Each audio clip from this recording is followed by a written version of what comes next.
आज हमारे नौजवान बच्चे सब भूल गए। नहीं तो 10-20 जो है दंड बैठक 15-20 मिनट में मारनी चाहिए। व्यायाम करने से शरीर पुष्ट रहता है। दवा कोई वर्जिश से बेहतर नहीं, दवा कोई वर्जिश से बेहतर नहीं। नुक्सा है कम खर्च बाला न सेन, शक्ति बढ़े फुर्तील है, चोट न अधिक पिराए, अन्न पचे चंगा रहे, कसरत सदा सहाय। जो दंड बैठक मारता है ना, वो दवाई की कम जरूरत पड़ती है। अब छोटे छोटी अवस्थाएं, high blood pressure, low blood pressure, sugar, ये वो, अभी दौड़ो 5 किलोमीटर, 100 दंड 100 बैठक मारो, और चाहे जितना भोजन खाओ, चाहे रबड़ी पी जाओ, सब पच जाएगा।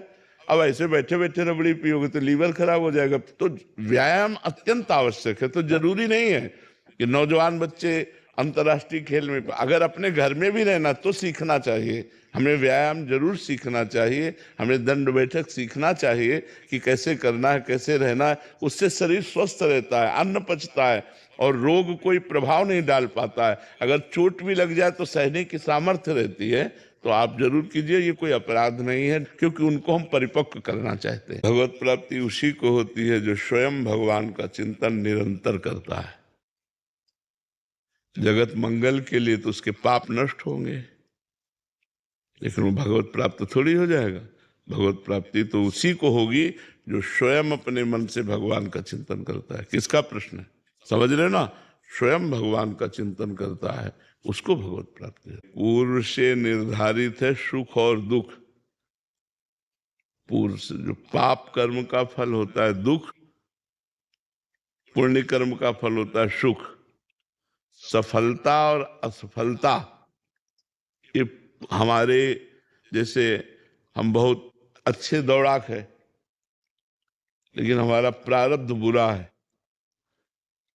तो हम दौड़ने चले लेकिन हमारे पैर में या फिसल गए या कुछ ऐसा कुछ हो गया कि यद्यपि हम समर्थ थे अपने गोल तक पहुंचने में, लक्ष्य तक, लेकिन असमर्थ हो गए। हाँ, नाम जप से हम प्रारब्ध को दबा सकते हैं, हम प्रारब्ध से आगे बढ़ सकते हैं। इसीलिए हम सबको कहते हैं नाम जप करो।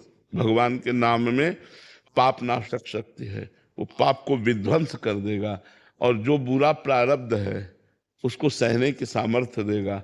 अच्छा, हम एक बार असफल हो गए, लेकिन हम अगली बार फिर प्रयास करते हैं। हर बार प्रारब्ध थोड़ी हमें गिराएगा, हम अगली बार क्रॉस करेंगे, अपने गोल तक पहुंचेंगे। तो हमें लक्ष्य पर दृढ़ रहना चाहिए और नाम जप करना चाहिए और जिद्दी स्वभाव होना चाहिए। मतलब हमारा जैसे बचपन से हम बाबा जी हैं, तो जैसे मन ने कहीं में भयभीत किया, 13 वर्ष से बाबा जी हैं, तो जैसे गंगा किनारे या कहीं कि यहाँ भूत है, अब मन ने भयभीत कर दिया।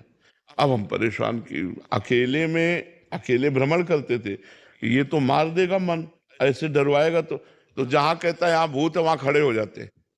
कहाँ भूत है, क्या भूत है, क्या परेशान है, हम वहीं रुकते, कुछ नहीं।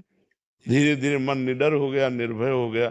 जिद्दी स्वभाव था कि अब गंगा जी में खड़े हो, कहीं मगरमच्छ आ गया तो हम कहा अगर प्रारब्ध भोग मगरमच्छ खाने का है तो जरूर तेरे को खाएगा, अगर नहीं है तो नहीं खाएगा। आंख मूंद करके ऐसे मंत्र जपो। मन है ना, डरवाता रहता है ना। तो हमको नाम जप के द्वारा, और एक अपना जिसे हम जिद्दी स्वभाव कहते हैं उसे कहते हैं दृढ़ संकल्प वाला। हमारा संकल्प दृढ़ हो तो हम एक बार हारेंगे, 2 बार हारेंगे, लेकिन तीसरी बार क्रॉस कर जाएंगे। तो हमें नाम जप करना चाहिए, शरीर स्वस्थ रखना चाहिए और अपने लक्ष्य का ध्यान रखना चाहिए कि मेरा लक्ष्य क्या है, मुझे वहां तक पहुंचना है। अशुद्ध विचारों का त्याग करके शुद्ध विचारों के द्वारा शास्त्र संतवाणी इसका मनन करे। जब ये लक्ष्य दृढ़ निश्चय हो जाए मनन के द्वारा कि मुझे भगवत प्राप्ति करनी है, मुझे मोक्ष प्राप्त करना है, तो अनन्य चिंतन करने लगे, अनन्य विचार रखे।